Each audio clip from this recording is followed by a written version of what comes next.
Satu tamparan di bandara, dibayar tunai dengan kehancuran seumur hidup. Suamiku pikir dia berkuasa setelah menamparku demi membela gundiknya. Dia lupa, tiket pesawat, hotel, dan seluruh kartu kredit di dompetnya, semua atas namaku. Detik ini dia menampar, detik berikutnya aku pastikan dia menjadi gelandangan. Ini kisahku, tiket sekali jalan menuju neraka untuk mereka. Sebelum ceritanya dimulai, silahkan tulis di kolom komentar dari daerah mana saja teman-teman yang menonton cerita ini. Jangan lupa like dan subscribe agar channel ini bisa semakin berkembang dan bisa mempersembahkan cerita yang lebih menarik lagi. Suasana Terminal 3 Bandara Soekarno-Hatta pagi itu terasa begitu dingin, kontras dengan hati Anya yang hangat penuh semangat. Ia mengeratkan mantel tebal berwarna krem yang membalut tubuhnya, sementara tangan kanannya mendorong troli berisi 2 koper besar. Hari ini adalah hari yang sudah ia tunggu selama 2 tahun terakhir. Liburan musim dingin ke Kanada bukan sekadar perjalanan biasa baginya, melainkan sebuah hadiah untuk dirinya sendiri setelah bekerja keras tanpa henti membangun bisnis catering dan properti warisan keluarganya. Anya tersenyum kecil di balik masker medisnya, membayangkan butiran salju yang akan menyambutnya di Vancouver nanti. Ia sudah mengatur semuanya dengan sempurna, mulai dari tiket pesawat kelas bisnis, penginapan di cottage mewah, hingga daftar restoran halal yang akan ia kunjungi. Namun, senyum di wajah Anya perlahan memudar ketika langkah kakinya mendekati titik pertemuan di dekat gate 2. Jantungnya berdegup kencang, bukan karena antusiasme, melainkan karena kebingungan yang mendadak menyergap. Di sana, berdiri suaminya, Fahri, yang mengenakan jaket kulit hitam yang baru dibelikan Anya minggu lalu. Fahri tidak sendirian. Di sebelahnya berdiri Ibu Lilis, ibu mertua Anya, yang tampak heboh dengan syal bulu palsu melingkar di lehernya. Namun, bukan keberadaan Ibu Lilis yang membuat darah Anya berdesir hebat, melainkan sosok wanita muda di samping mereka. Wanita itu adalah Lina. Anya mengenalnya sebagai mantan rekan kerja Fahri, yang sering disebut Fahri sebagai teman biasa. Lina mengenakan sweater merah muda yang pas di badan, dan tertawa manja sambil memegang lengan Fahri. Anya menghentikan trolinya beberapa meter dari mereka. Ia menarik napas panjang, mencoba menenangkan gemuruh di dadanya sebelum melangkah mendekat. Suara roda troli Anya membuat ketiga orang itu menoleh. Wajah Fahri tampak sedikit terkejut. Namun dengan cepat ia mengubah ekspresinya menjadi datar dan tenang, seolah tidak ada yang salah. Ibu Lilis justru menatap Anya dengan tatapan menyelidik dari ujung kepala hingga ujung kaki, sementara Lina melepaskan pegangannya dari lengan Fahri dan memasang wajah polos yang dibuat-buat. Anya bertanya dengan suara yang ia usahakan tetap stabil tentang apa yang sedang terjadi, dan mengapa mereka semua ada di sini dengan koper-koper besar. Fahri menjawab dengan nada santai yang meremehkan, mengatakan bahwa ia mengajak Ibu Lilis dan Lina untuk ikut liburan bersama mereka. Menurut Fahri, tidak adil jika Anya bersenang-senang sendiri sementara ibunya dan temannya hanya diam di rumah. Anya ternganga tak percaya mendengar alasan itu. Ia mengingatkan Fahri bahwa perjalanan ini dirancang untuk mereka berdua, sebuah quality time untuk memperbaiki hubungan pernikahan mereka yang belakangan terasa hambar. Ibu Lilis langsung menyambar pembicaraan dengan nada tinggi yang khas. Ia menuding Anya sebagai istri yang pelit dan tidak tahu diri. Menurut Ibu Lilis, Anya memiliki banyak uang tetapi perhitungan dengan mertua sendiri. Ia mengatakan bahwa Lina adalah gadis yang baik dan sopan, berbeda dengan Anya yang kaku, sehingga Lina pantas diajak untuk meramaikan suasana. Lina hanya menunduk malu-malu kucing, namun sudut matanya melirik Anya dengan tatapan mengejek.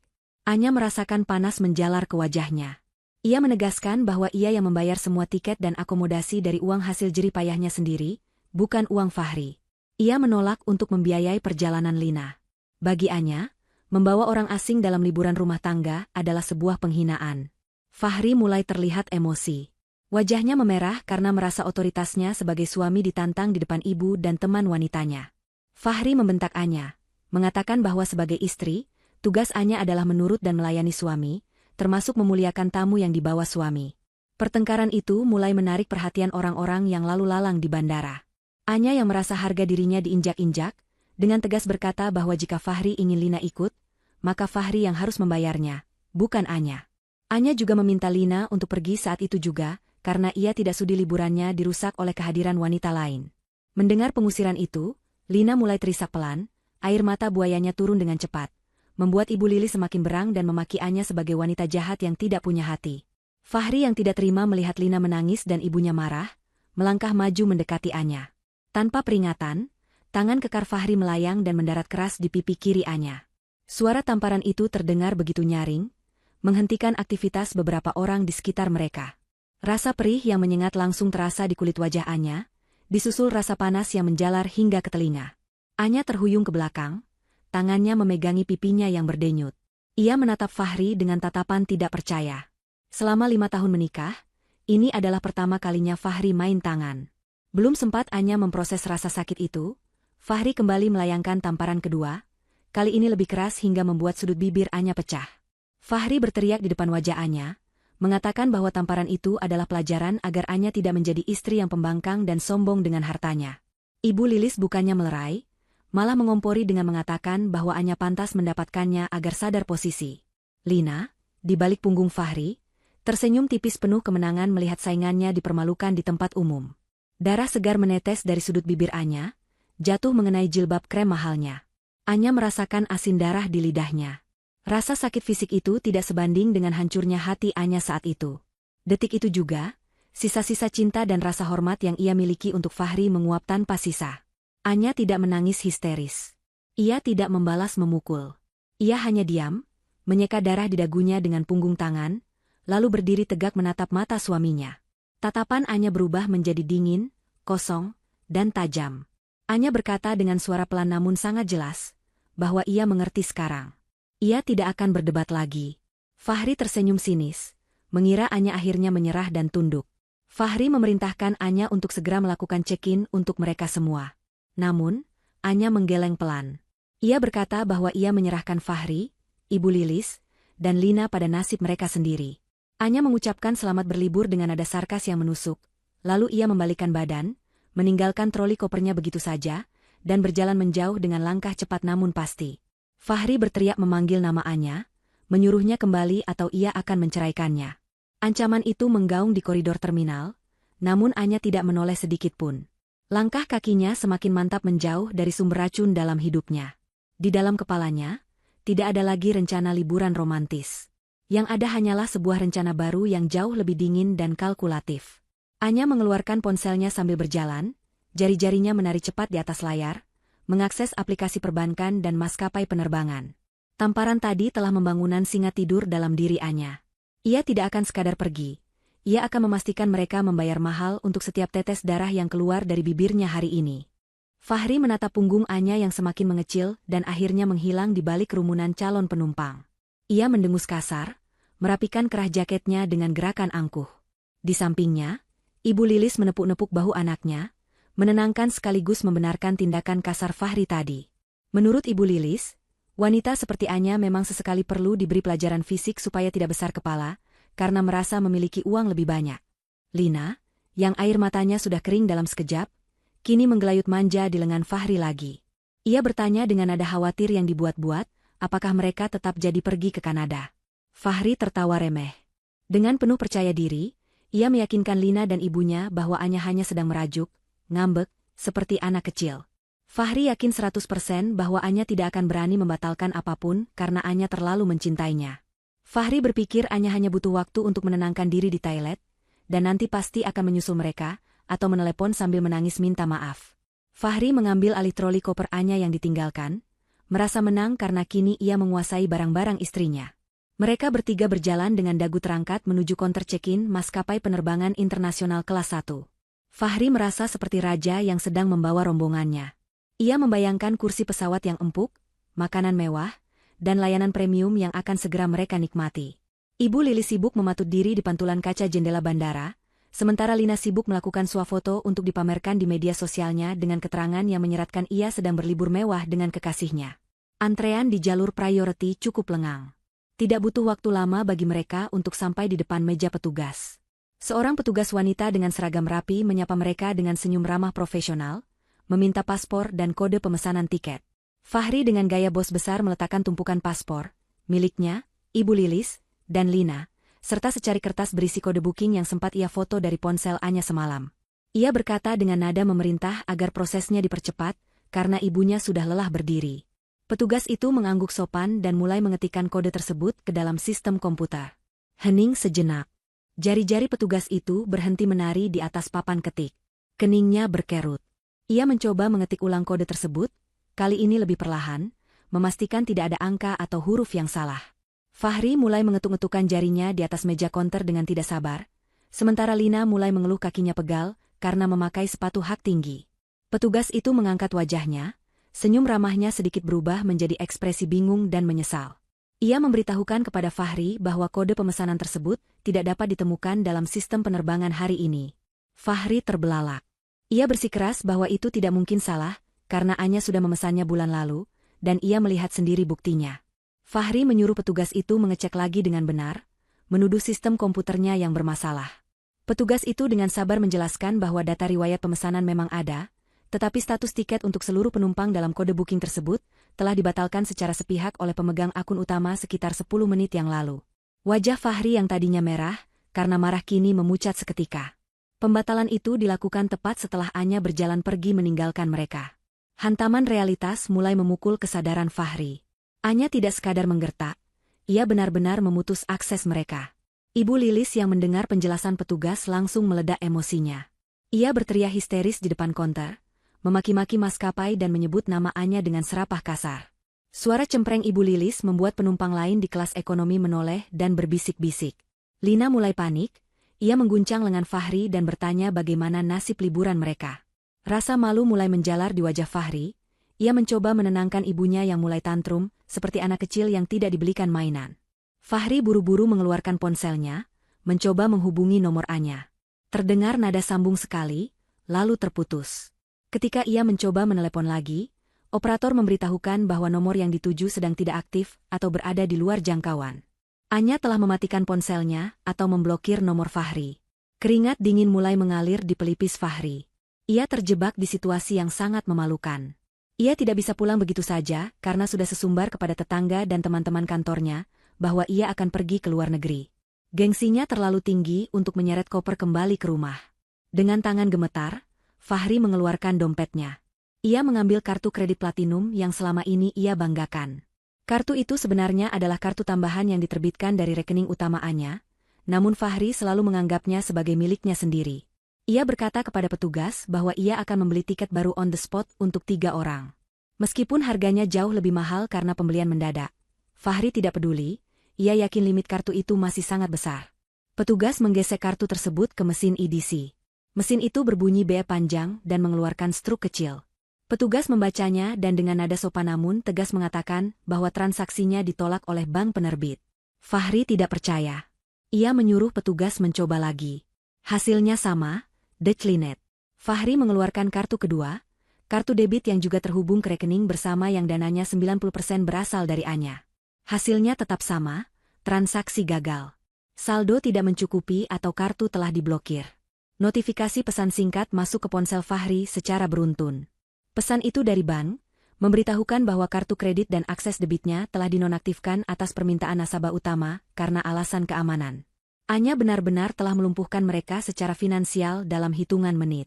Di tengah bandara yang megah itu, Fahri merasa kerdil. Ia berdiri kaku dengan dompet terbuka yang kini isinya hanya kartu-kartu plastik tak berguna, dan beberapa lembar uang tunai yang bahkan tidak cukup untuk membeli tiket pesawat tujuan domestik, apalagi ke Kanada. Ibu Lili semakin menjadi-jadi, ia mulai menangis meraung-raung, menuduh petugas bandara bersekongkol dengan menantunya untuk menyengsarakan orang tua. Petugas keamanan bandara mulai mendekat, karena keributan yang dibuat Ibu Lilis sudah mengganggu ketertiban. Lina melepaskan tangan Fahri dengan kasar. Wajah manisnya berubah masam. Ia menuntut Fahri untuk melakukan sesuatu, dan tidak membiarkan dirinya dipermalukan seperti ini. Lina tidak mau tahu pokoknya, ia harus terbang hari ini. Fahri mencoba membuka aplikasi mobile banking di ponselnya, untuk mengecek sisa saldo pribadinya yang ia kumpulkan dari menyisihkan uang belanja yang diberi Anya. Angka yang tertera di layar membuatnya lemas. Saldonya 0 rupiah. Anya rupanya juga telah menarik kembali semua dana yang pernah ia transfer ke rekening pribadi Fahri, mungkin menggunakan surat kuasa yang pernah Fahri tanda tangani dulu, tanpa membacanya dengan teliti. Mereka bertiga kini berdiri terlunta-lunta di samping konter check-in. Koper-koper besar yang tadi terlihat gagah kini, tampak seperti beban berat yang mengejek ketidakberdayaan mereka. Orang-orang di antrean mulai menatap mereka dengan tatapan sinis dan jijik, terutama setelah mendengar teriakan-teriakan kasar Ibu Lilis. Fahri merasa dunianya runtuh. Ia tidak punya tiket, tidak punya uang, dan tidak punya cara untuk menghubungi Anya. Liburan impian itu telah berubah menjadi mimpi buruk bahkan sebelum pesawat lepas landas. Di kejauhan, Fahri seolah bisa melihat bayangan Anya yang tersenyum dingin, menikmati kehancuran yang baru saja dimulai ini. Anya melangkah dengan tenang memasuki area VIP lounge yang tertutup bagi penumpang biasa. Suasana di dalam sana bagaikan dunia lain yang terpisah ribuan kilometer dari hiruk-pikuk kekacauan yang baru saja ia tinggalkan di luar. Udara di dalam ruangan beraroma lavender lembut dengan pendingin ruangan yang disetel pada suhu sempurna, jauh berbeda dengan udara pengap di lobi keberangkatan yang penuh sesak oleh keringat dan emosi. Resepsionis di depan pintu menyambut Anya dengan sapaan hangat, menyebut namanya dengan hormat tanpa perlu memeriksa identitas berlama-lama, karena Anya adalah pemegang kartu keanggotaan prioritas tertinggi. Anya hanya mengangguk pelan, memberikan senyum tipis yang terasa perih di sudut bibirnya yang pecah akibat tamparan Fahri. Ia memilih sebuah sofa tunggal yang menghadap langsung ke landasan pacu, tempat di mana pesawat-pesawat raksasa bersiap mengantar mimpi orang-orang ke belahan dunia lain. Setelah duduk dan menyandarkan punggungnya yang terasa kaku, seorang pramusaji datang membawakan moktail segar berwarna oranye kemerahan dan handuk hangat. Anya menerima handuk itu dan perlahan menempelkannya ke pipinya yang masih berdenyut nyeri. Sensasi hangat itu sedikit meredakan rasa sakit fisik, namun justru membuat kepalanya semakin jernih menyusun rencana. Ia mengeluarkan tablet dari tas tangannya. Jari jemarinya dengan lincah membatalkan semua akses keuangan yang terhubung dengan Fahri. Satu persatu notifikasi pemblokiran muncul di layarnya. Kartu kredit tambahan, kartu debit, hingga akses mobile banking yang selama ini ia berikan atas dasar kepercayaan suami istri, kini ia matikan total. Tidak ada lagi aliran dana untuk parasit. Setelah memastikan keuangan aman, Anya membuka aplikasi maskapai penerbangan lain. Ia memesan satu tiket first class tujuan Vancouver, untuk penerbangan 2 jam lagi. Kali ini, tiket itu hanya untuk satu nama, Anya. Tidak ada Fahri, tidak ada Ibu Lilis, dan tidak ada Lina. Sementara Anya menikmati ketenangan di sofa empuk sambil memandang pesawat yang lepas landas, pemandangan kontras terjadi di area publik bandara. Fahri, Ibu Lilis, dan Lina kini terdampar di dekat pilar besar di luar area check-in. Mereka seperti pengungsi korban bencana yang tersesat di tengah kemewahan bandara. Koper-koper besar yang mereka bawa kini menjadi beban yang menyiksa. Ibu Lilis duduk di atas salah satu koper dengan wajah merah padam. Kipas tangannya dikibaskan dengan kasar seolah ingin mengusir rasa malu yang mulai mengerubungi mereka. Lina berdiri gelisah sambil menggigit kukunya, matanya terus melirik ke kanan dan kiri, takut ada orang yang mengenali mereka setelah keributan tadi. Perut mereka mulai keroncongan karena sejak pagi belum sarapan. Berharap akan makan enak di lounge bandara yang dijanjikan Fahri, namun harapan itu kini musnah. Fahri mondar-mandir dengan telepon genggam menempel di telinga. Wajahnya tegang, keringat dingin membasahi keningnya. Ia sedang berusaha mati-matian mencari pinjaman uang. Ia menghubungi Budi, teman nongkrongnya yang sering ia traktir dulu pakai uang Anya. Namun, begitu Fahri mengutarakan niatnya meminjam uang 50 juta untuk beli tiket, Budi langsung beralasan sedang merenovasi rumah dan memutus sambungan telepon. Fahri mencoba menghubungi Dodi, rekan kerjanya. Dodi malah tertawa dan menyindir, bertanya mengapa seorang suami dari wanita kaya raya seperti Anya harus meminjam uang receh. Satu persatu kontak di ponselnya ia hubungi, dan satu persatu pula penolakan ia terima. Fahri baru menyadari betapa tidak berharganya dirinya di mata orang lain, tanpa embel-embel kekayaan istrinya. Teman-temannya selama ini hanya mendekat karena uang Anya, bukan karena loyalitas pada Fahri. Putus asa, Fahri kembali ke tempat ibu dan kekasih gelapnya menunggu. Ia menggeleng lemah, memberi isyarat bahwa ia gagal mendapatkan uang. Ibu Lilis langsung meledak lagi amarahnya. Ia memukul lengan Fahri dengan tas tangannya, menyalahkan anaknya yang dianggap tidak becus mengurus istri. Ibu Lilis meratapi nasibnya yang harus menanggung malu, membayangkan bagaimana ia akan menjelaskan kepada tetangga yang sudah ia pameri bahwa ia akan pergi ke luar negeri. Lina yang sedari tadi dia mulai merengek, mengeluh haus dan lapar, serta kakinya sakit berdiri terus. Ia menuntut Fahri membelikan minuman di kafetaria bandara. Fahri merogoh saku celananya, mengeluarkan dompet kulit yang kini terasa tipis. Ia hanya punya uang tunai 100.000 rupiah.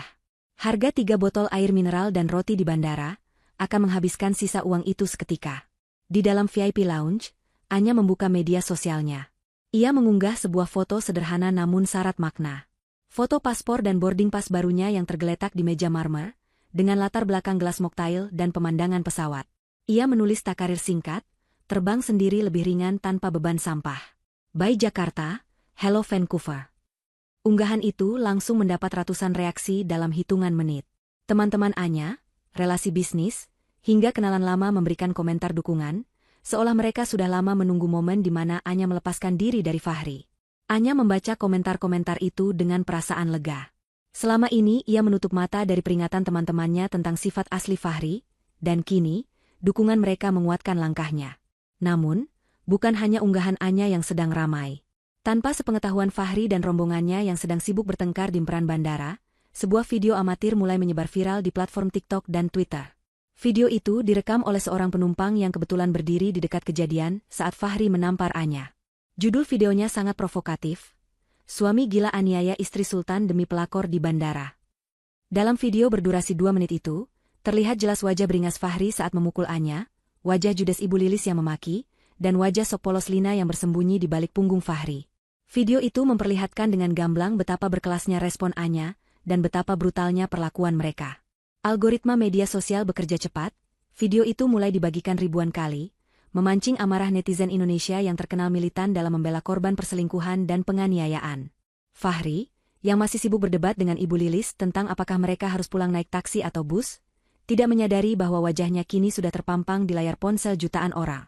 Ia masih merasa dirinya adalah korban dari istri yang durhaka.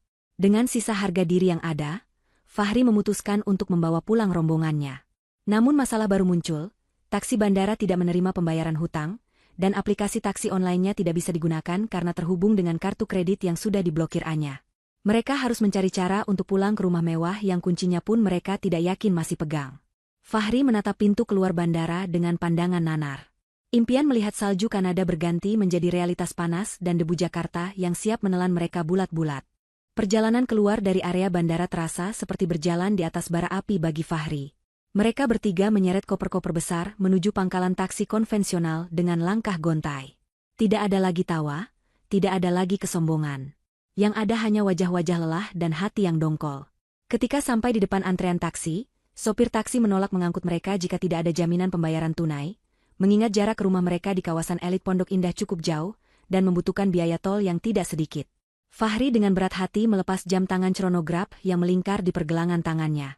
Itu adalah jam tangan tiruan kualitas super yang ia beli demi gengsi. Ia menawarkan jam itu kepada salah satu sopir taksi gelap yang mangkal di pojokan.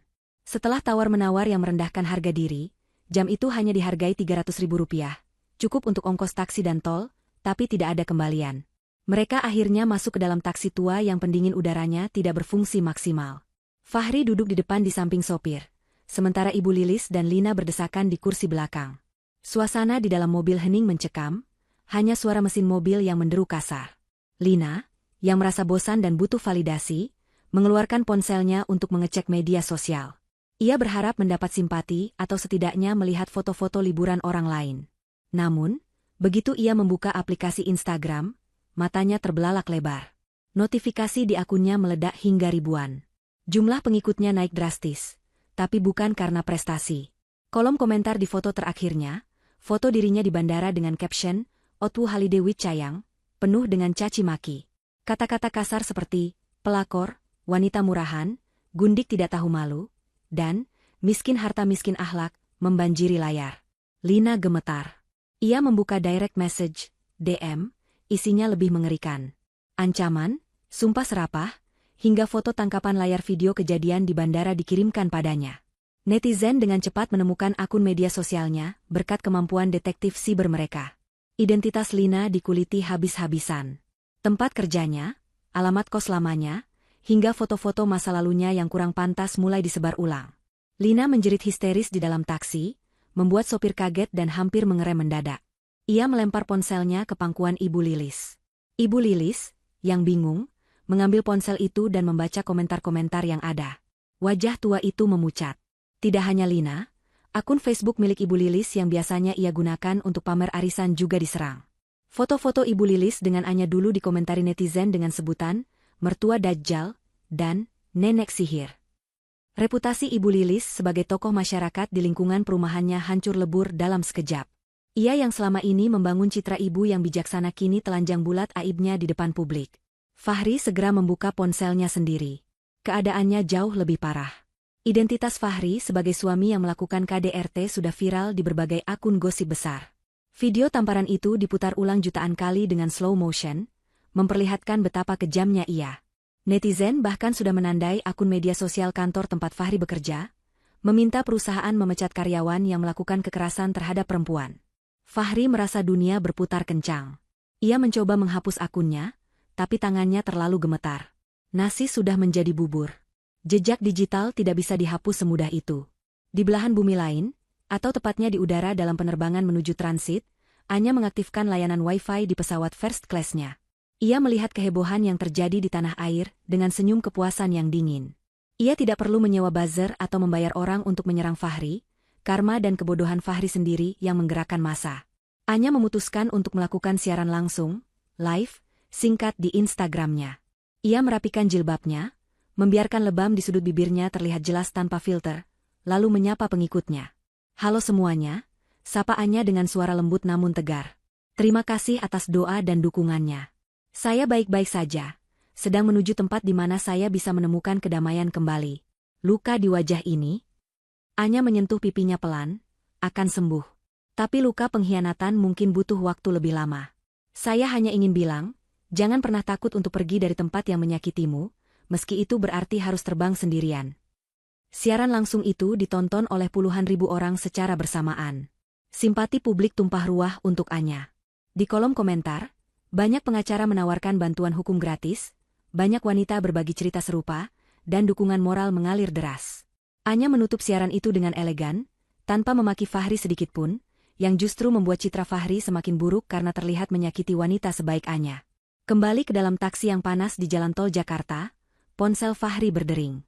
Nama, Pak Hendra, CEO, muncul di layar. Jantung Fahri berhenti berdetak sesaat. Pak Hendra adalah atasan langsungnya, sekaligus teman baik ayah Anya. Dengan tangan basah oleh keringat, Fahri mengangkat telepon itu. Suara Pak Hendra di seberang sana terdengar dingin, tegas, dan tanpa basa-basi. Fahri, suara Pak Hendra menggelegar meski lewat telepon. Saya baru saja melihat video yang beredar. Saya sangat kecewa. Perusahaan tidak mentolerir tindakan kekerasan, apalagi terhadap istri sendiri. Citra perusahaan bisa rusak jika mempertahankan orang sepertimu. Fahri mencoba menyela, Pak, ini salah paham, saya bisa jelaskan. Tidak ada yang perlu dijelaskan, potong Pak Hendra. Bukti video sudah jelas. Mulai saat ini juga, kamu diberhentikan secara tidak hormat. Surat pemecatan resmi sudah dikirim ke emailmu, dan salinannya ke alamat rumah. Jangan berani-berani menginjakkan kaki di kantor lagi. Security sudah saya instruksikan untuk menahanmu jika kamu datang. Dan satu lagi, kembalikan semua aset inventaris kantor besok via kurir, atau saya laporkan penggelapan. Sambungan telepon diputus sepihak. Fahri menjatuhkan ponselnya ke lantai mobil. Ia duduk terpaku, tatapannya kosong menatap jalanan macet di depan. Dipecat. Ia baru saja kehilangan satu-satunya sumber pendapatan pribadinya, di saat ia tidak punya uang sepeser pun, dikejar utang, dan dibenci satu negara. Di kursi belakang, Ibu Lilis masih menangis meratapi nama baiknya, dan Lina sibuk menghapus foto-fotonya sambil memaki-maki netizen. Mereka bertiga berada dalam satu kotak besi yang melaju menuju kehancuran total. Sementara sang istri yang mereka sakiti sedang terbang tinggi menembus awan, meninggalkan mereka membusuk dalam hasil perbuatan mereka sendiri. Taksi tua itu berhenti tepat di depan gerbang tinggi berwarna hitam yang memisahkan jalanan umum dengan halaman luas rumah mewah bergaya Mediterania. Hujan mulai turun rintik-rintik, membawa aroma tanah basah yang menyengat, seolah alam pun turut menangis atau mungkin menertawakan nasib tiga manusia yang baru saja turun dari kendaraan dengan wajah kusut. Fahri membayar ongkos taksi dengan uang terakhir yang ia miliki, membiarkan sopir itu pergi tanpa memberikan uang tip sepeser pun. Begitu roda taksi menjauh, keheningan yang mencekam menyelimuti mereka. Di depan mereka berdiri istana yang selama ini mereka banggakan, tempat di mana Fahri merasa seperti raja dan Ibu Lilis merasa seperti Ratu Ibu Suri. Namun, ada yang aneh hari ini. Lampu taman yang biasanya otomatis menyala saat mendung terlihat mati, dan suasana rumah tampak gelap gulita, kontras dengan rumah-rumah tetangga yang terang benderang. Fahri melangkah maju mendekati panel kunci digital yang tertanam di pilar gerbang. Dengan gerakan yang sudah menjadi memori otot, jari-jarinya menekan kombinasi angka tanggal lahirnya, kode yang selama bertahun-tahun menjadi akses masuk ke surga duniawinya. Terdengar bunyi bip panjang bernada rendah, diikuti lampu indikator berwarna merah yang berkedip cepat. Akses ditolak. Kening Fahri berkerut. Ia mengira mungkin salah tekan karena gugup. Ia mencoba lagi, kali ini lebih perlahan, menekan angka demi angka dengan penuh penekanan. Hasilnya sama. Lampu merah kembali menyala, mengejek usahanya. Fahri mulai panik. Ia mencoba kode cadangan, tanggal lahir Ibu Lilis, lalu tanggal pernikahan mereka. Semuanya gagal. Pintu gerbang besi itu bergeming, berdiri kokoh membentengi apa yang ada di dalamnya dari pemiliknya yang kini terbuang. Ibu Lilis yang sudah tidak sabar mulai mengomel, menyuruh Fahri untuk tidak main-main dan segera membuka pintu karena gerimis mulai berubah menjadi hujan lebat. Lina, yang make-upnya mulai luntur terkena air hujan, berdiri menggigil sambil memeluk lengannya sendiri. Matanya menatap nanar ke arah tumpukan kardus-kardus coklat yang tergeletak sembarangan di luar pagar, tepat di samping pos satpam. Tumpukan itu ditutupi terpal biru seadanya agar tidak basah, namun ujung-ujungnya tetap terciprat lumpur. Firasat buruk mulai merayapi hati Lina. Ia menyenggol lengan Fahri dan menunjuk tumpukan itu dengan dagunya. Belum sempat Fahri memeriksa tumpukan kardus itu, pintu kecil di pos satpam terbuka. Keluarlah Pak Asep, satpam yang sudah bekerja di rumah itu sejak zaman almarhum ayah Anya. Pak Asep biasanya menyambut Fahri dengan hormat, membungkuk, dan membukakan gerbang. Namun kali ini, Pak Asep berdiri tegak dengan seragam lengkap, wajahnya datar tanpa senyum, dan tatapannya tajam. Di tangannya, ia memegang sebuah papan jalan berisi dokumen. Pak Asep tidak membukakan gerbang. Ia justru berdiri menghalangi akses panel kunci, memposisikan dirinya sebagai tembok pemisah antara Fahri dan rumah itu. Fahri membentak Pak Asep, memerintahkannya untuk segera membuka gerbang dan bertanya siapa yang berani mengganti kode kunci rumahnya. Pak Asep dengan tenang menjawab bahwa ia hanya menjalankan perintah pemilik rumah yang sah. Fahri semakin berang, ia berteriak bahwa ia adalah suami pemilik rumah, yang berarti ia juga pemilik rumah tersebut. Pak Asep menggeleng pelan, lalu menyodorkan salinan dokumen yang ada di papan jalannya. Itu adalah salinan sertifikat hak milik rumah dan tanah yang sepenuhnya atas nama Anya, serta surat pernyataan hukum yang baru saja diterbitkan hari ini, berisi perintah pengosongan rumah dari penghuni yang tidak berkepentingan. Fahri merebut kertas itu, matanya membelalak membaca baris demi baris kalimat hukum yang mematikan haknya. Di sana tertulis jelas bahwa Fahri tidak memiliki hak sepeser pun atas properti tersebut, karena adanya perjanjian pranikah pisah harta yang dulu ia tanda tangani dengan terburu-buru, karena silau oleh cinta dan harta Anya. Hujan kini turun semakin deras, membasahi kertas di tangan Fahri hingga tintanya melebar, seakan menghapus keberadaan Fahri dari sejarah rumah itu. Ibu Lilis yang ikut mengintip isi surat itu langsung lemas. Kakinya tak kuat menopang tubuh, dan ia merosot duduk di aspal yang basah dan kotor.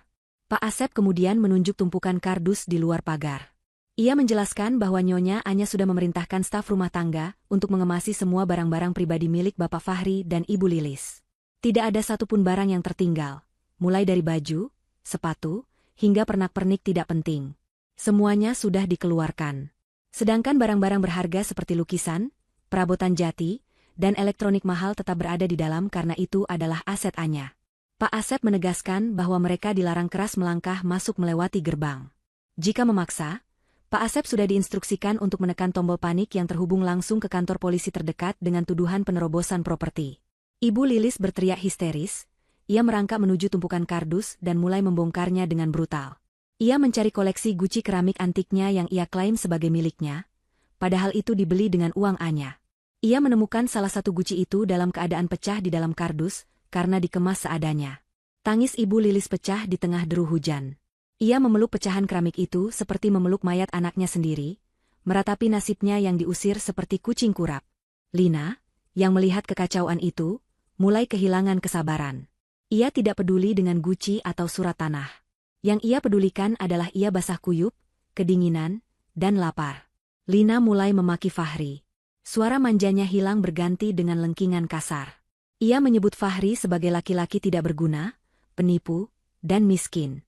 Lina berteriak bahwa ia menyesal mau diajak liburan, kalau akhirnya jadi gelandangan seperti ini. Ia menghentakkan kakinya ke genangan air, mencipratkan lumpur ke celana Fahri. Lina berkata ia mau pulang saja ke tempat kosnya. Ia tidak mau ikut menderita. Ia berbalik badan hendak pergi mencari taksi lain, meski ia tidak tahu harus bayar pakai apa. Melihat Lina hendak pergi, Fahri yang sedang berada di titik terendah emosinya merasa ditinggalkan. Ia mengejar Lina, mencengkeram pergelangan tangan wanita itu dengan kasar. Fahri berteriak di tengah hujan, matanya nyalang penuh amarah dan keputusasaan. Ia mengingatkan Lina bahwa Lina adalah salah satu penyebab kehancuran ini. Fahri tidak akan membiarkan Lina lari begitu saja setelah menikmati uangnya selama ini. Fahri berkata bahwa Lina harus ikut susah dengannya, karena mereka sudah diusir bersama-sama. Cengkeraman Fahri begitu kuat hingga Lina meringis kesakitan. Pertengkaran mereka menjadi tontonan gratis bagi Pak Asep yang masih berdiri kokoh di balik gerbang. Tetangga-tetangga yang penasaran mulai mengintip dari balik tirai jendela rumah mereka. Fahri, Ibu Lilis, dan Lina kini benar-benar menjadi sampah masyarakat yang terbuang di pinggir jalan. Tanpa atap, tanpa uang, dan tanpa harga diri. Mereka akhirnya pasrah, menyeret kardus-kardus basah itu mencari tempat berteduh di emperan ruko kosong tak jauh dari komplek perumahan. Menunggu keajaiban yang tak kunjung datang di tengah badai yang semakin menggila. Malam semakin larut dan udara dingin menusuk hingga ke tulang sumsum. Setelah berjalan kaki cukup jauh sambil menyeret koper dan beberapa kardus yang masih bisa diselamatkan, Fahri akhirnya menemukan sebuah motel murah di pinggiran kota. Bangunan itu tampak suram dengan cat dinding yang mengelupas dan lampu neon bertuliskan, "Penginapan," yang berkedip-kedip sekarat, seolah enggan menyambut tamu. Dengan sisa uang receh yang dikumpulkan dari saku celana Ibu Lilis dan dompet Lina, yang dengan sangat terpaksa Lina keluarkan, mereka berhasil menyewa satu kamar sempit untuk satu malam. Itu adalah kamar kelas paling bawah, lembab, berbau apek rokok, dan hanya memiliki satu tempat tidur ukuran queen yang seprainya terlihat kusam. Begitu pintu kamar dibuka, bau pengap langsung menyergap hidung. Lina langsung menutup hidungnya dengan ekspresi jijik yang tidak ditutup-tutupi. Ia menolak duduk di tepi kasur, takut ada kutu atau kuman yang menempel pada pakaian bermereknya yang kini sudah lecek. Ibu Lilis, yang sudah kelelahan luar biasa, tidak peduli lagi. Ia langsung melempar tubuh gemuknya ke atas kasur, menguasai hampir 3/4 bagian tempat tidur. Lina yang melihat itu langsung protes. Ia berteriak bahwa ia tidak mau tidur di lantai yang dingin dan kotor. Ia menuntut Ibu Lilis untuk geser dan memberinya tempat. Ibu Lilis, yang suasana hatinya sedang sangat buruk, tidak mau kalah. Ia membentak Lina, mengatakan bahwa orang tua harus dihormati. Ia mengungkit-ungkit bahwa gara-gara Linalah Anya mengamuk dan mengusir mereka. Jika saja Lina tidak ikut, mungkin Ibu Lilis masih tidur di kasur king size empuk di rumah Pondok Indah. Lina yang mendengar tuduhan itu langsung meledak. Topeng wanita lembut dan penurut yang selama ini ia pakai di depan Ibu Lilis hancur berkeping-keping. Lina membalas dengan kata-kata kasar, menyebut Ibu Lilis sebagai orang tua serakah yang cuma mau numpang hidup enak. Lina mengatakan bahwa Ibu Lilis juga menikmati uang yang diberikan Fahri, jadi jangan munafik menyalahkan Lina. Terjadilah perebutan lahan tidur yang memalukan. Lina menarik selimut yang dipakai Ibu Lilis, dan Ibu Lilis menjambak rambut Lina yang basah. Mereka bergulingan di atas kasur apek itu, saling cakar dan saling maki layaknya kucing liar berebut sisa makanan. Fahri hanya bisa duduk di kursi kayu reot di sudut kamar, memegangi kepalanya yang terasa mau pecah. Ia melihat dua wanita yang paling ia bela mati-matian di bandara tadi kini, saling menyakiti di motel murahan. Pemandangan itu menampar kesadarannya. Inikah kebahagiaan yang ia pertaruhkan dengan mengorbankan istri setianya? Di tengah keributan itu, pandangan Fahri tertuju pada pesawat telepon kabel tua yang menempel di dinding kamar, di dekat meja rias yang kaca cerminnya retak. Sebuah ide gila muncul di benaknya. Mungkin, hanya mungkin, Anya masih memiliki sedikit rasa kasihan. Mungkin Anya akan luluh jika mendengar suara Fahri yang memelas. Fahri mendekati telepon itu. Ia tahu ia tidak bisa menelepon ke luar negeri secara langsung dari telepon motel tanpa deposit. Tapi ia ingat ia punya satu kartu panggilan internasional bekas yang pernah ia beli untuk keperluan kantor dan kodenya ia simpan di dompet. Dengan tangan gemetar, ia memasukkan kode akses dan memutar nomor ponsel pribadi Anya yang ia hafal di luar kepala. Dering telepon tersambung. Jantung Fahri berdegup kencang. Dering pertama, dering kedua, dering ketiga. Fahri hampir menutup telepon karena putus asa, namun tiba-tiba suara itu terdengar. "Halo?" Suara Anya terdengar jernih, tenang, dan ada latar suara gemertak kayu terbakar, suara perapian. Fahri tercekat. Ia bisa membayangkan Anya sedang duduk santai di sofa kulit di sebuah cottage kayu hangat di pegunungan Whistler, mungkin sambil memegang cangkir coklat panas, sementara di luar salju turun dengan indahnya. Kontras sekali dengan Fahri yang sedang berada di kamar bau apek dengan latar suara teriakan ibunya dan selingkuhannya. "Anya ini Mas." Suara Fahri parau, terdengar menyedihkan. "Mas mohon, Nya. Maafkan Mas. Kami tidak punya tempat tinggal. Ibu sakit, Nya. Lina menyesal. Tolonglah kami. Bukakan pintu rumah, atau setidaknya transfer sedikit uang untuk kami makan. Mas janji akan perbaiki semuanya. Mas akan ceraikan Lina kalau kamu mau." Hening sejenak di seberang sana. Kemudian terdengar suara tawa kecil yang renyah.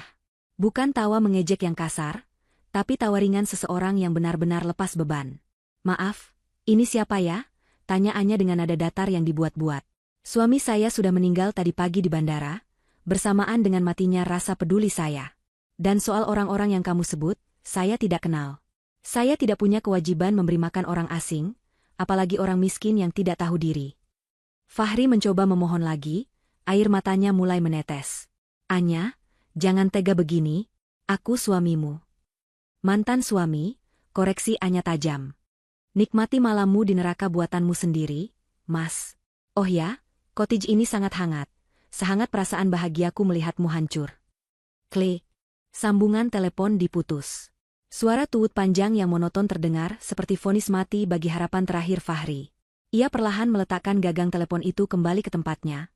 Tubuhnya merosot ke lantai yang dingin. Sementara itu, di atas kasur, pertengkaran Ibu Lilis dan Lina sudah mereda karena kelelahan. Ibu Lilis akhirnya tertidur dengan posisi meringkuk memeluk tas tangannya, mendengkur keras karena lelah fisik dan mental. Lina duduk di ujung kasur, matanya merah dan bengkak, menatap punggung Fahri dengan tatapan benci. Ia mendengar percakapan telepon tadi. Ia mendengar bahwa Fahri siap menceraikannya demi uang Anya. Hati Lina membeku. Ia sadar, tidak ada cinta di sini. Yang ada hanya kepentingan. Dan sekarang, kapal ini sudah karam. Ia harus menyelamatkan diri sendiri. Mata Lina kemudian tertuju pada jari manis Ibu Lilis yang terkulai di samping bantal. Di sana melingkar sebuah cincin emas tua bermata rubi merah. Itu adalah satu-satunya perhiasan asli yang dimiliki Ibu Lilis, peninggalan almarhum suaminya, yang tidak pernah ia lepas bahkan saat mandi. Lina menelan ludah. Otak liciknya bekerja cepat. Cincin itu pasti laku dijual beberapa juta. Cukup untuk ongkos pulang ke kampung halamannya, atau setidaknya menyewa kos baru, dan makan seminggu. Lina melirik Fahri yang masih melamun di lantai dengan tatapan kosong, meratapi nasib. Perlahan dan sangat hati-hati, Lina menggeser tubuhnya mendekati Ibu Lilis. Tangannya yang lentik bergerak pelan seperti ular, menyentuh jari keriput wanita tua itu. Ibu Lilis bergerak sedikit, membuat Lina menahan napas. Namun dengkuran kembali terdengar. Lina melanjutkan aksinya. Ia membasahi jari Ibu Lilis dengan sedikit liurnya agar licin, lalu menarik cincin itu perlahan. 1 milimeter, 2 milimeter. Cincin itu terlepas. Lina menggenggamnya erat, jantungnya berpacu cepat. Ia memasukkan cincin itu ke dalam saku celananya dalam-dalam. Lina kembali duduk tegak, pura-pura memijat kakinya, sambil menyusun rencana untuk kabur saat subuh nanti ketika Fahri dan ibunya masih terlelap. Ia tidak akan ikut tenggelam bersama dua orang bodoh ini. Ia adalah pelari yang handal, dan malam ini, ia akan berlari sejauh mungkin membawa satu-satunya harta yang tersisa dari keluarga yang hancur itu. Fajar menyingsing dengan enggan di ufuk timur, menyelusupkan cahaya abu-abu suram melalui celah gorden motel yang kotor dan berdebu. Di dalam kamar sempit yang berbau apek itu, keheningan pagi terasa mencekam, hanya dipecahkan oleh suara dengkuran halus Ibu Lilis yang masih terlelap dalam mimpi indahnya, mungkin mimpi tentang masa lalu di mana ia masih menjadi nyonya besar yang dihormati. Fahri duduk di lantai dengan punggung menyandar pada dinding yang dingin, matanya sembab dan merah karena tidak tidur semalaman.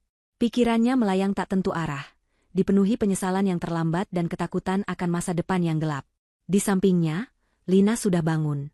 Wanita itu bergerak dengan sangat hati-hati, berusaha tidak menimbulkan suara sedikitpun saat ia mengenakan sepatunya. Matanya waspada, melirik ke arah Fahri dan Ibu Lilis bergantian, memastikan tidak ada yang menyadari niat busuknya untuk kabur pagi ini.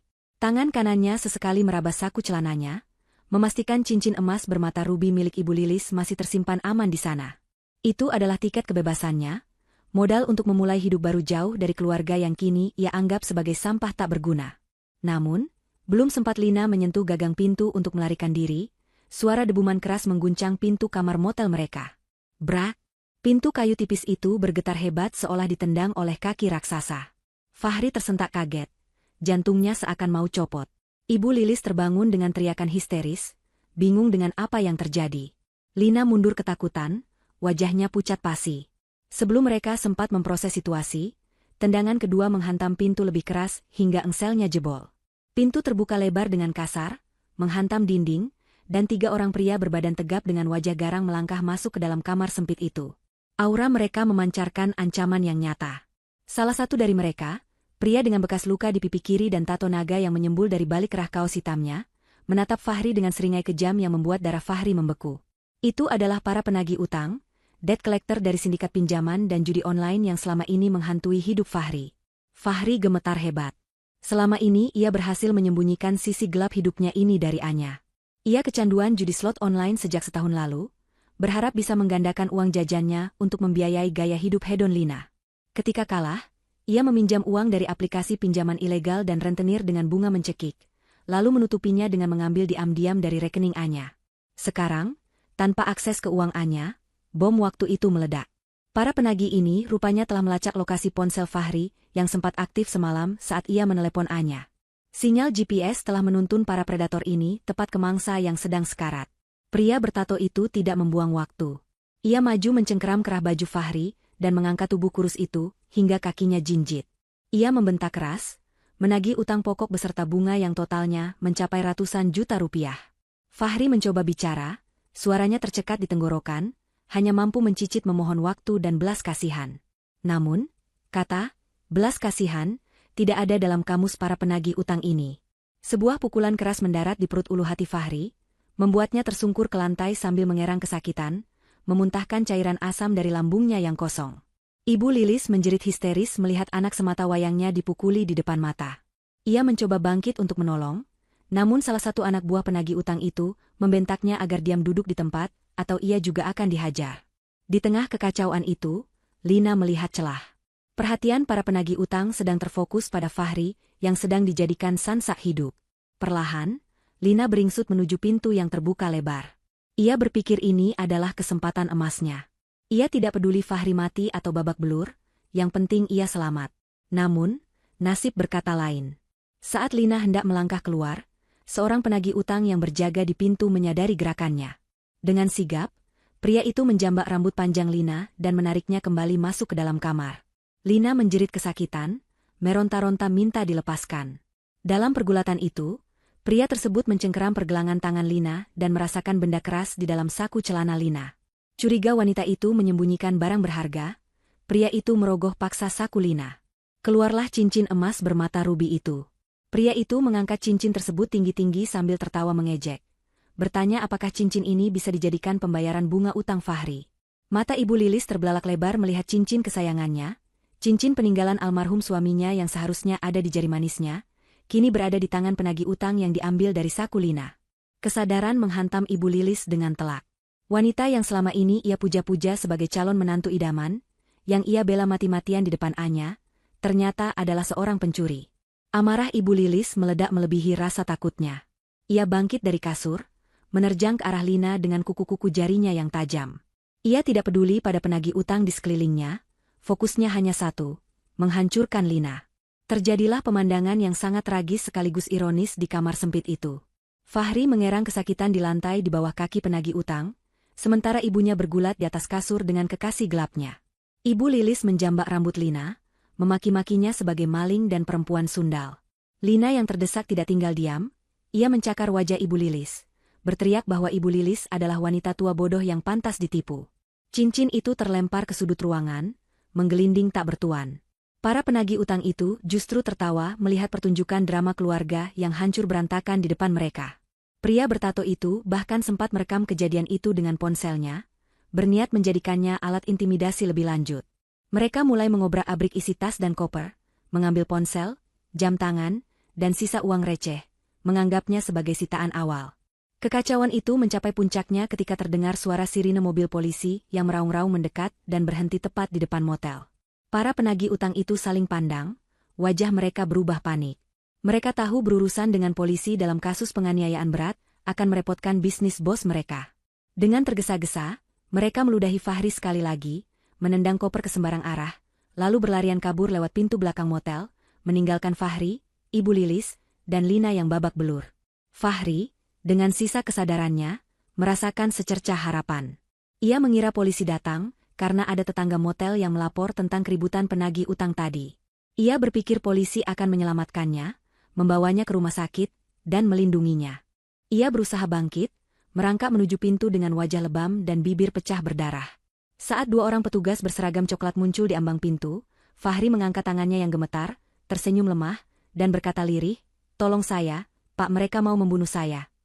Namun, petugas polisi itu tidak membalas senyumnya. Wajah mereka dingin, tegas, dan tanpa empati. Salah satu petugas mengeluarkan secari kertas resmi dan sepasang borgol perak yang berkilau tertimpa cahaya pagi. Petugas itu membacakan kalimat yang menghancurkan sisa harapan Fahri menjadi debu. Saudara Fahri, kami dari kepolisian. Anda ditangkap atas dugaan tindak pidana kekerasan dalam rumah tangga, KDRT, terhadap istri Anda, Saudari Anya, sesuai dengan laporan yang masuk dan bukti visum serta video yang beredar. Anda memiliki hak untuk diam, namun segala perkataan Anda dapat digunakan di pengadilan. Fahri ternganga, otaknya gagal memproses informasi itu. Bukan penyelamatan yang ia dapatkan, melainkan jeruji besi. Di belakangnya, Ibu Lilis yang wajahnya penuh goresan kuku Lina menatap polisi dengan horor. Lina, yang duduk di pojok kamar sambil memegangi rambutnya yang rontok, juga ikut pucat. Polisi lain masuk dan berkata bahwa Ibu Lilis dan Lina juga harus ikut ke kantor polisi untuk dimintai keterangan sebagai saksi mata di tempat kejadian perkara, serta atas dugaan persekongkolan atau penadahan jika terbukti mereka menikmati hasil kejahatan Fahri. Pagi itu berakhir dengan Fahri diseret keluar dari motel dengan tangan terborgol, ditonton oleh penghuni motel lain dan warga sekitar yang berkerumun penasaran. Ia berjalan tertatih-tatih, bukan menuju bandara untuk liburan musim dingin, melainkan menuju mobil patroli yang akan membawanya ke sel tahanan yang dingin dan pengap. Langit di atasnya tampak mendung gelap, seolah ikut menutup pintu belas kasihan bagi seorang suami yang telah mengkhianati ketulusan istrinya demi kesenangan sesaat yang kini berbalik menjadi racun mematikan. Waktu bergulir lambat bagaikan tetesan air di dalam gua yang sunyi. 3 bulan telah berlalu sejak insiden di bandara dan penangkapan di motel kumuh itu. Hari ini adalah hari persidangan putusan bagi Fahri. Ruang sidang Pengadilan Negeri Jakarta Selatan terasa begitu dingin, pendingin ruangan berdengung monoton, menyebarkan aroma disinfektan dan ketegangan yang menyesakkan dada. Fahri duduk di kursi pesakitan, mengenakan rompi tahanan berwarna oranye cerah yang sangat kontras dengan kulitnya yang kini kusam dan tubuhnya yang kurus kering. Rambutnya yang dulu selalu tertata rapi dengan pomade mahal kini dicukur cepak ala kadarnya. Wajahnya tirus dengan lingkaran hitam di bawah mata yang menunjukkan betapa buruknya kualitas tidurnya di balik jeruji besi. Ia menunduk dalam, tidak berani mengangkat wajah untuk melihat ke arah bangku pengunjung. Pintu ruang sidang terbuka, dan suasana ruangan berubah seketika. Anya melangkah masuk didampingi oleh tim pengacara papan atas yang terkenal tak pernah kalah dalam kasus-kasus besar. Penampilan Anya sungguh memukau. Sangat berbeda dengan wanita berwajah lebam dan berdarah di bandara 3 bulan lalu. Ia mengenakan setelan blazer formal berwarna navy blue yang elegan, dipadukan dengan hijab sutra bermotif lembut. Wajahnya bersinar, glowing sehat, memancarkan aura wanita sukses yang telah menemukan kembali kekuatan dirinya. Tidak ada jejak kesedihan di matanya, hanya ketenangan seluas samudra yang siap menenggelamkan lawannya. Ia berjalan dengan punggung tegak, duduk di kursi saksi korban dengan anggun, seolah-olah kursi kayu pengadilan itu adalah singgasana ratunya. Hakim mengetuk palu, memulai persidangan. Satu persatu saksi dipanggil. Disinilah drama pengkhianatan yang sesungguhnya dimulai, sebuah pertunjukan di mana tikus-tikus yang terpojok akan saling menggigit demi menyelamatkan diri sendiri. Saksi pertama yang dipanggil adalah Ibu Lilis. Wanita tua itu berjalan tertatih-tatih menuju kursi saksi. Ia tampak jauh lebih tua dari usianya, rambutnya yang memutih tidak lagi disemir, dan pakaiannya lusuh. Ketika jaksa penuntut umum bertanya tentang kejadian penamparan di bandara, dan apakah ia mengetahui perilaku kasar anaknya selama ini, Ibu Lilis melakukan manuver yang membuat hati Fahri hancur berkeping-keping. Dengan air mata buaya yang mengalir deras, Ibu Lilis bersaksi di bawah sumpah. Ia mengatakan bahwa dirinya hanyalah seorang ibu tua yang lemah dan tidak tahu apa-apa. Ia mengklaim bahwa Fahrilah yang selama ini memaksanya untuk membenci Anya. "Saya takut pada anak saya, Pak Hakim," ratap Ibu Lilis dengan suara bergetar yang dibuat sedramatis mungkin. "Fahri itu temperamental. Kalau saya tidak menuruti kemauannya untuk memusuhi Anya, dia akan membentak saya. Saya sebenarnya sayang sama Anya, tapi saya diancam oleh Fahri. Saya dipaksa ikut ke bandara, dipaksa ikut memaki Anya. Saya ini korban anak durhaka, Pak Hakim." Fahri terbelalak menatap ibunya. Ia ingin berteriak menyangkal semua kebohongan itu. Ia ingin mengingatkan ibunya bahwa ibunyalah yang selalu berbisik di telinganya bahwa Anya pelit, bahwa istri harus tunduk, bahwa uang Anya adalah hak mereka. Namun, pengacaranya menahan bahu Fahri, menyuruhnya diam. Fahri merasakan sakit yang lebih perih daripada pukulan penagih utang. Ibu kandungnya sendiri, orang yang ia bela hingga ia menampar istrinya, kini membuangnya seperti sampah demi menghindari jeratan hukum sebagai turut serta melakukan kekerasan psikis. Ibu Lilis memilih menyelamatkan kulit keriputnya sendiri, daripada membela anak yang telah berkorban segalanya untuknya. Saksi berikutnya adalah Lina. Mantan rekan kerja sekaligus kekasih gelap yang menjadi pemicu semua ini. Lina masuk dengan wajah tertunduk, mengenakan pakaian sopan yang tertutup, mencoba membangun citra wanita lugu yang tersesat. Kesaksian Lina tak kalah mematikan. Di hadapan hakim, Lina mengaku bahwa ia tidak tahu Fahri sudah beristri pada awalnya. Sebuah kebohongan besar yang membuat Anya tersenyum sinis di kursinya. Lina mengatakan bahwa Fahri mengaku sebagai duda kaya raya yang sedang mencari pendamping hidup.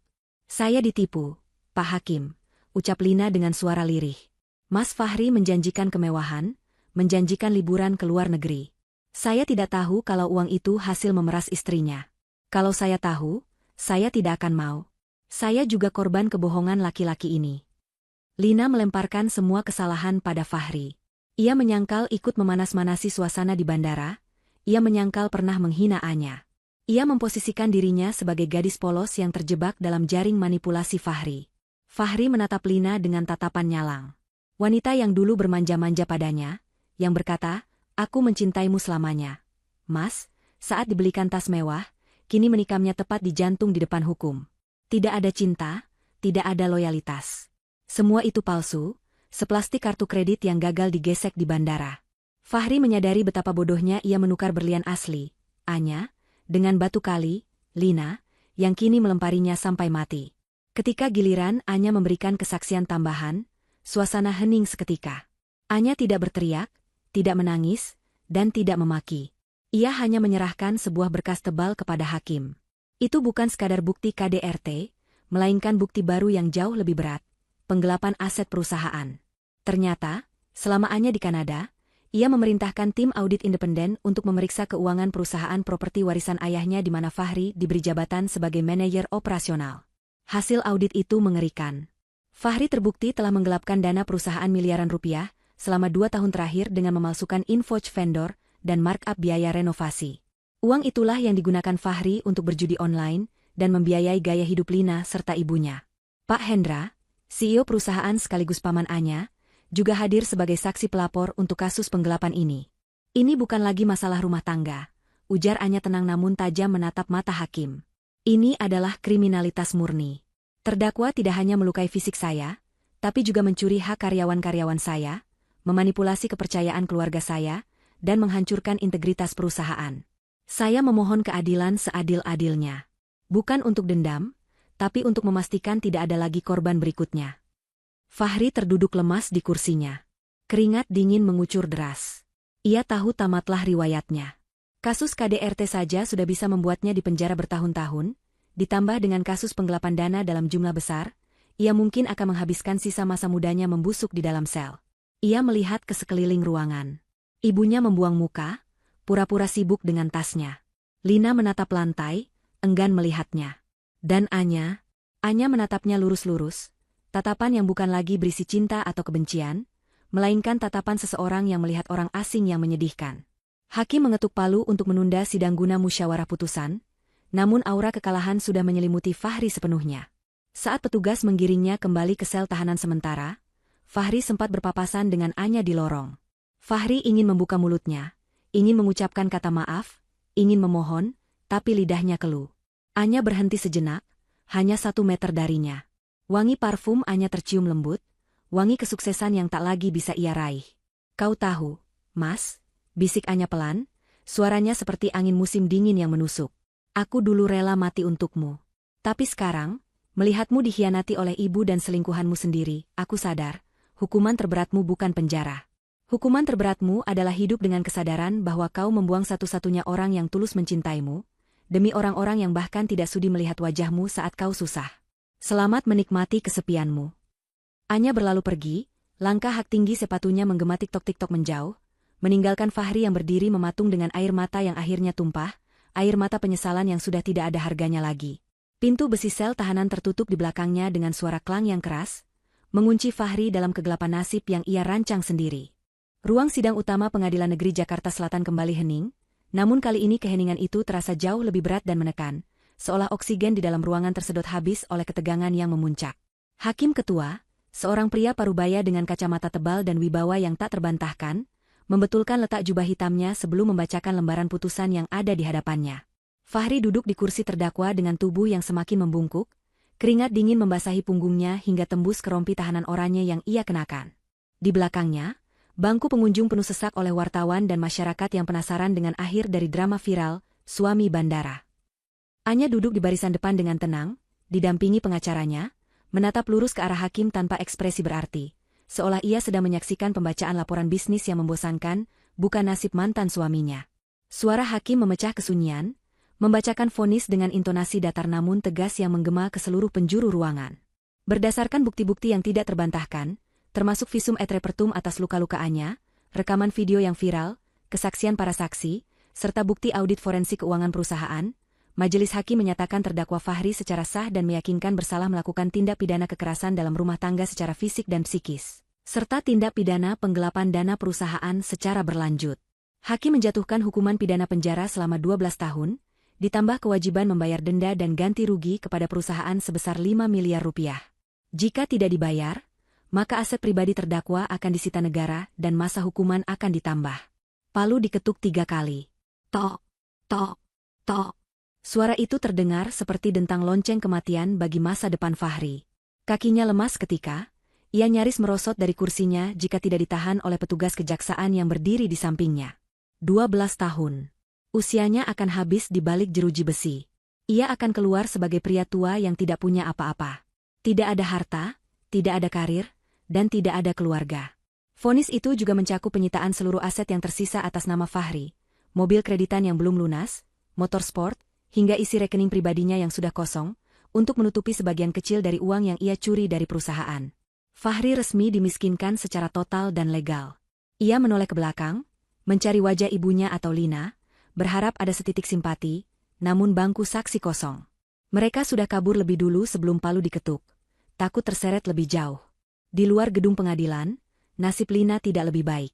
Wanita itu mencoba menyelinap keluar lewat pintu samping untuk menghindari wartawan, namun wajahnya yang sudah terlalu terkenal di media sosial membuatnya mudah dikenali.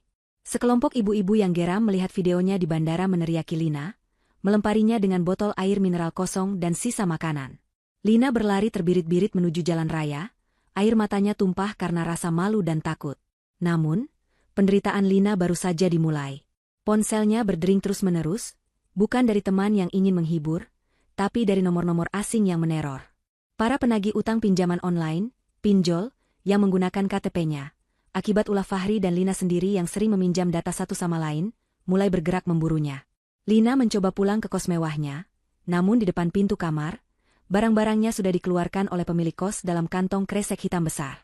Pemilik kos, seorang ibu tegas yang tidak mau tempatnya tercemar, mengusir Lina saat itu juga karena banyak orang tak dikenal, penagih utang, yang datang membuat keributan mencari Lina.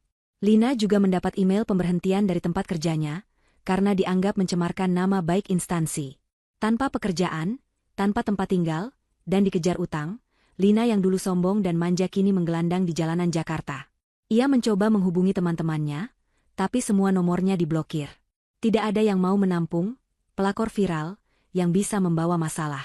Akhirnya, Lina berakhir di sebuah warung tenda pinggir jalan, menangis meratapi nasib sambil memegang sisa uang Rp50.000, menyadari bahwa kecantikannya tidak bisa menyelamatkannya dari kehancuran yang ia tanam sendiri. Sementara itu, karma bagi Ibu Lilis datang dengan cara yang sunyi namun menyakitkan. Setelah memberikan kesaksian palsu yang memberatkan anaknya sendiri di pengadilan, Ibu Lilis diusir oleh kerabat jauh tempat ia menumpang sementara. Mereka malu memiliki saudara yang viral sebagai mertua jahat dan pengkhianat anak.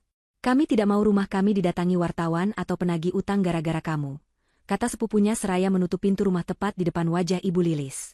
Terlunta-lunta dengan tas pakaian yang berat, Ibu Lilis mencoba melakukan satu hal nekat. Ia naik ojek menuju rumah orang tua Anya, berharap besannya itu masih punya hati nurani untuk menampung wanita tua sepertinya. Sesampainya di gerbang rumah orang tua Anya yang megah, Ibu Lilis dihadang oleh satpam. Ia memohon-mohon, bahkan bersujud di aspal panas, meminta bertemu dengan ibunda Anya. "Tolong sampaikan, saya minta maaf. Saya hilaf. Saya tidak punya tempat tujuan," ratap Ibu Lilis. Namun, satpam itu menyampaikan pesan dingin dari pemilik rumah. "Maaf, Bu. Nyonya berpesan bahwa beliau tidak mengenal Ibu. Beliau juga bilang, panti sosial milik pemerintah lebih cocok untuk menampung orang yang tidak punya keluarga." Ibu Lilis hancur. Harga dirinya yang selama ini ia junjung setinggi langit kini rata dengan tanah. Akhirnya, Satpol PP yang sedang berpatroli mengamankan Ibu Lilis karena dianggap gelandangan yang mengganggu ketertiban umum. Ia dibawa ke panti sosial di pinggiran kota. Di sana, Ibu Lilis harus tidur di atas matras tipis berjejer dengan puluhan tunawisma lainnya, makan nasi bungkus dengan lauk seadanya, dan menjalani hari tua dalam penyesalan yang tak berujung, tanpa ada anak atau menantu yang akan menjenguknya. Seminggu setelah vonis, Anya memutuskan untuk mengunjungi Fahri di Rutan Cipinang, untuk yang terakhir kalinya sebelum Fahri dipindahkan ke lapas Nusa Kambangan. Di ruang kunjungan yang dibatasi kaca tebal dan jeruji besi, Fahri dibawa masuk oleh petugas. Penampilannya sangat mengenaskan. Rambutnya dicukur habis, wajahnya kusam penuh jerawat dan bekas luka yang belum sembuh, tubuhnya kurus kering seperti tulang berbalut kulit. Aura kesombongan yang dulu selalu ia pancarkan telah lenyap sepenuhnya, digantikan oleh aura keputusasaan yang gelap. Ketika melihat Anya duduk di seberang meja dengan penampilan yang begitu bercahaya, bersih, dan wangi, Fahri menangis. Tangisannya pecah begitu saja. Tangisan seorang pecundang yang menyadari betapa bodohnya ia melepaskan berlian demi menggenggam kotoran. Fahri mencoba meraih tangan Anya lewat celah jeruji, tapi Anya menarik tangannya dengan tenang. Anya, maafkan Mas. Nya. Mas salah. Mas bodoh. Tolong bantu Mas. Mas tidak kuat di sini. Makanannya basi. Mas dipukuli narapidana lain setiap malam. Tolong bicara pada pengacara, ringankan hukuman Mas. Mas janji akan mengabdi padamu seumur hidup setelah keluar nanti. Racau Fahri dengan suara serak, air mata dan ingus bercampur di wajahnya yang kotor. Anya menatap Fahri dengan tatapan yang sulit diartikan. Bukan benci, bukan marah, melainkan tatapan kasihan seperti melihat seekor anjing sakit yang sekarat di pinggir jalan. Anya meletakkan sebuah amplop coklat di atas meja. Aku datang bukan untuk mendengarkan janjimu yang tidak berharga itu, Mas, kata Anya dengan suara lembut namun tegas. Aku datang untuk menyerahkan salinan akta cerai kita. Pengadilan agama sudah mengabulkan gugatanku kemarin. Kita sudah sah bercerai secara negara dan agama. Tidak ada lagi hubungan di antara kita. Fahri menggeleng-gelengkan kepalanya histeris, menolak menyentuh amplop itu. Tidak, Nya, jangan tinggalkan Mas. Siapa yang akan mengurus Mas? Ibu sudah tidak ada kabar, Lina menghilang, cuma kamu yang Mas punya. Anya tersenyum tipis, sebuah senyuman yang menyeratkan pelepasan beban yang luar biasa. Itulah intinya, Mas. Kamu sendirian sekarang karena pilihanmu sendiri. Kamu membuang istri yang tulus, kamu memanfaatkan ibu yang serakah, dan kamu berselingkuh dengan wanita yang materialistis. Sekarang, nikmatilah hasil panen dari apa yang kamu tanam. Anya berdiri, merapikan blazernya. Ia menatap mata Fahri dalam-dalam untuk terakhir kalinya. Terima kasih, Mas. Tamparanmu di bandara hari itu adalah hal terbaik yang pernah kamu lakukan padaku. Rasa sakit itu membangunkanku dari tidur panjang. Tanpa tamparan itu, mungkin aku masih menjadi istri bodoh yang membiayai parasit sepertimu. Sekarang, aku bebas. Anya berbalik dan berjalan menuju pintu keluar tanpa menoleh lagi. Meski Fahri berteriak-teriak memanggil namanya hingga suaranya habis dan diseret paksa oleh petugas kembali ke selnya yang gelap. Anya melangkah keluar dari gedung penjara, menghirup udara bebas dalam-dalam. Langit Jakarta yang biasanya abu-abu hari ini terlihat begitu biru dan cerah. Keadilan telah ditegakkan, karma telah terbayar lunas, dan buku lama telah ditutup rapat-rapat. Tidak ada lagi dendam yang mengganjal, hanya ada rasa lega yang begitu luas, seluas masa depan yang kini membentang di hadapannya. 6 bulan telah berlalu sejak badai kehidupan itu menghantam dan berlalu pergi. Waktu, sebagaimana janji alam semesta, bekerja sebagai penyembuh yang paling ampuh bagi mereka yang mau berusaha bangkit. Kehidupan Anya telah berubah drastis, jauh lebih baik daripada yang pernah ia bayangkan sebelumnya. Bisnis properti dan catering yang ia kelola berkembang pesat. Tanpa adanya kebocoran dana yang dulu dilakukan Fahri, keuntungan perusahaan melonjak tajam. Anya menggunakan keuntungan itu untuk memperluas usahanya dan membuka yayasan amal bagi korban kekerasan dalam rumah tangga, sebuah dedikasi nyata dari pengalaman pahitnya untuk menolong wanita lain agar berani bersuara. Nama Anya kini dikenal bukan lagi sebagai istri korban viral, melainkan sebagai pengusaha wanita inspiratif yang tangguh dan dermawan. Wajahnya sering menghiasi majalah bisnis, memancarkan kecantikan dan kekuatan yang seimbang. Pagi ini, suasana di kediaman orang tua Anya begitu hangat dan riuh. Koper-koper besar berjajar rapi di ruang tengah. Namun kali ini tidak ada drama, tidak ada ketegangan, dan tidak ada parasit. Anya sedang membantu ibunya merapikan syal rajut ke dalam tas tangan. Ayah Anya, seorang pria pensiunan yang bijaksana, tampak sibuk mengecek paspor dan tiket sambil bersenandung kecil. Hari ini mereka akan berangkat ke Eropa untuk liburan musim semi selama 3 minggu. Ini adalah perjalanan yang sudah lama Anya impikan. Membawa kedua orang tuanya keliling dunia dengan uang hasil kerja kerasnya sendiri, membahagiakan mereka di masa tua, sesuatu yang dulu tertunda karena ia terlalu sibuk mengurus masalah Fahri dan keluarganya. Semua sudah siap, Enduk? Tanya ayah Anya dengan senyum lebar, menepuk bahu putrinya dengan sayang. Sudah, Yah. Mobil jemputan ke bandara juga sudah standby di depan, jawab Anya sambil memeluk lengan ayahnya. Ada perasaan damai yang begitu dalam saat ia merasakan kehangatan keluarga yang sesungguhnya. Tidak ada lagi Ibu Lilis yang cerewet menuntut belanjaan, tidak ada Fahri yang sibuk dengan ponselnya sendiri. Hanya ada tawarnya ibunya yang sedang menggoda ayahnya soal obat encok yang tidak boleh ketinggalan. Perjalanan ke Bandara Soekarno-Hatta kali ini terasa sangat berbeda. Ketika mobil mewah mereka memasuki area Terminal 3, kenangan 6 bulan lalu sempat berkelebat di benak Anya. Ia melihat ke arah Meeting Point Gate 2, tempat di mana ia dulu ditampar dan dipermalukan. Namun anehnya, tidak ada rasa sakit lagi. Luka itu sudah sembuh total, hanya meninggalkan bekas pelajaran berharga. Anya tersenyum kecil pada memori itu, seolah menyapa hantu masa lalu yang sudah tidak punya kekuatan untuk menyakitinya. Ia menggandeng tangan kedua orang tuanya, berjalan dengan dagu terangkat penuh percaya diri menuju counter check-in first class. Kali ini, tidak ada drama kartu ditolak atau tiket dibatalkan. Petugas menyambut mereka dengan sangat ramah, memberikan pelayanan terbaik untuk Ibu Anya dan keluarga. Beberapa jam kemudian, Anya sudah duduk nyaman di kursi pesawat first class maskapai penerbangan bintang 5 yang akan membawanya ke Zurich. Interior kabin yang mewah, kursi yang bisa direbahkan menjadi tempat tidur datar, dan segelas jus jeruk segar di meja sisinya membuat suasana terasa begitu privat dan tenang. Ayah dan ibunya duduk di kursi seberang lorong, tanpa antusias memencet-mencet tombol fitur kursi canggih itu seperti anak kecil. Anya memandang mereka dengan mata berkaca-kaca karena bahagia. Inilah kebahagiaan yang sesungguhnya, berbagi rezeki dengan orang yang tulus mencintai kita tanpa syarat. Saat pesawat mulai taksing menuju landasan pacu, Anya iseng menyalakan layar televisi di hadapannya untuk mencari hiburan. Ia memindahkan saluran ke kanal berita nasional. Tiba-tiba, sebuah tayangan breaking news menarik perhatiannya. Judul berita itu tertulis besar di layar, pemindahan narapidana kelas kakap ke lapas Nusa Kambangan. Anya hendak mengganti saluran, namun matanya menangkap sosok yang familiar di layar. Kamera berita menyorot barisan narapidana dengan tangan dan kaki terantai yang sedang digiring naik ke kapal feri penyeberangan menuju pulau penjara yang terkenal angker itu. Di antara barisan narapidana berwajah garang, terselip satu sosok pria kurus kering dengan kepala plontos dan wajah cekung. Itu Fahri. Ia terlihat sangat tua dan rapuh, berjalan pincang karena kakinya diseret rantai besi. Wajahnya kotor, matanya kosong menatap tanah, seolah jiwa di dalam tubuh itu sudah mati. Di sampingnya, narapidana lain menyenggol bahunya kasar, dan Fahri hanya bisa pasrah, tidak berani melawan. Narator berita menyebutkan bahwa Fahri dipindahkan karena terlibat perkelahian utang piutang di rutan sebelumnya, dan kini akan menjalani sisa hukuman 12 tahunnya di sel isolasi maksimum. Di sudut layar yang lain, sekilas terlihat cuplikan berita tentang penertiban gelandangan di mana wajah Ibu Lilis terlihat sekilas sedang duduk melamun di teras panti sosial, dan foto buronan kasus penipuan pinjol yang menampilkan wajah Lina. Dunia mereka benar-benar telah runtuh, hancur berkeping-keping di dasar jurang yang mereka gali sendiri. Anya menatap layar itu selama beberapa detik. Tidak ada senyum kemenangan yang jahat, tidak ada rasa puas yang berlebihan, dan tidak ada lagi air mata.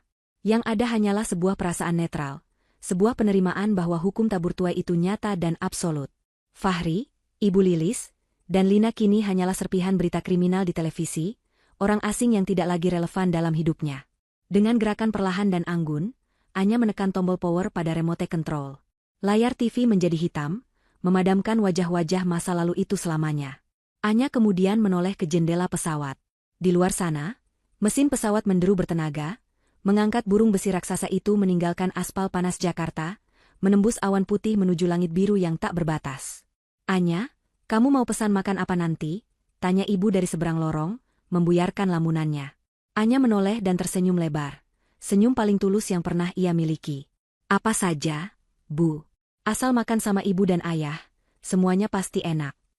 Anya menyandarkan punggungnya, menarik selimut lembut sebatas dada, dan menutup matanya. Musim salju yang dingin dan menyakitkan dalam hidupnya telah berakhir. Badai telah berlalu, menyisakan tanah yang subur untuk bunga-bunga baru bermekaran. Kini, di ketinggian 30.000 kaki, Anya menyambut datangnya musim semi abadi dalam hidupnya. Ia sadar bahwa kebahagiaan bukanlah sesuatu yang harus ia minta-minta dari orang lain, melainkan sesuatu yang ia ciptakan sendiri dengan keberanian, harga diri, dan ketegasan.